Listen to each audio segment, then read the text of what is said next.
Hello to all my viewers.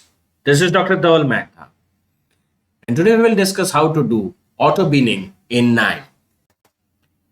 So basically, binning or discretization is used to transform a continuous or a numeric variable into a categorical feature. Binning of a continuous variable introduces a non-linearity and tends to improve the performance of the model. It can also be used to identify missing values or outliers. For example, we are having a data in which the age is in the range from 10 to 70. So we divide the data into some categories such as 10 to 30, 31 to 50, 51 to 70. So basically we have converted the continuous data into the categories. So these are categories 10 to 30, 31 to 50, 51 to 70. You can name these categories if you want. Now how we can do auto binning in KNIME, let's see. First of all, I will have to bring the data file. So I'll click on IO, input, output, read, Excel reader, or I'll activate CSV reader, right? And configure, browse. I'm having one file, heart1, that I will import here.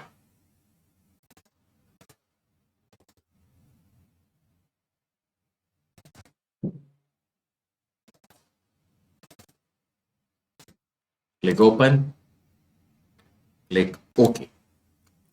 So the node is showing the yellow color. I'll right click and execute. So it has turned green. Now let us see the file table by right click. There is an age.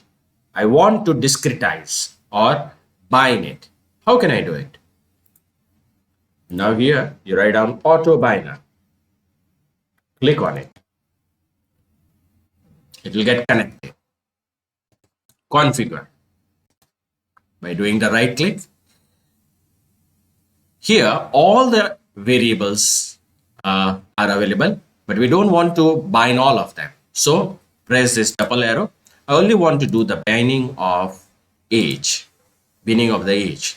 How many bins? It means that I want to divide the age into how many categories? 5. I want the equal width or the equal frequency. That's a choice with us.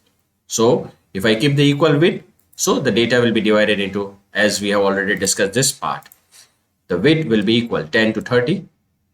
So the age gap is 20. 31 to 50, age gap is 20.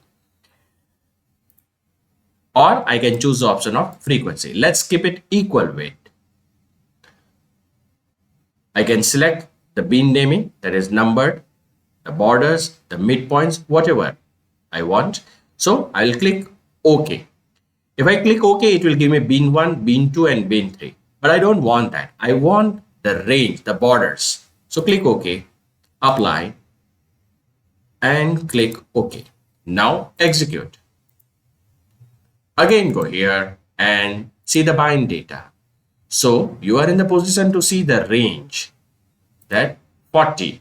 What is the, that is what is there in bind 1, bind 2, bind 3. So 37.8 to 47.6 is one bind, 47.6 to 57.4 is another bind, 28 to 37.8 is another bind. So the entire data of age, which was continuous, is divided into 4 bins. So this is a way you can do auto binning in KNIME. For more videos on KNIME, kindly subscribe to my channel. You can follow me on LinkedIn and Twitter. Please refer my playlist in which I have already uploaded many videos on KNIME. Please don't forget to subscribe the channel and press the like button.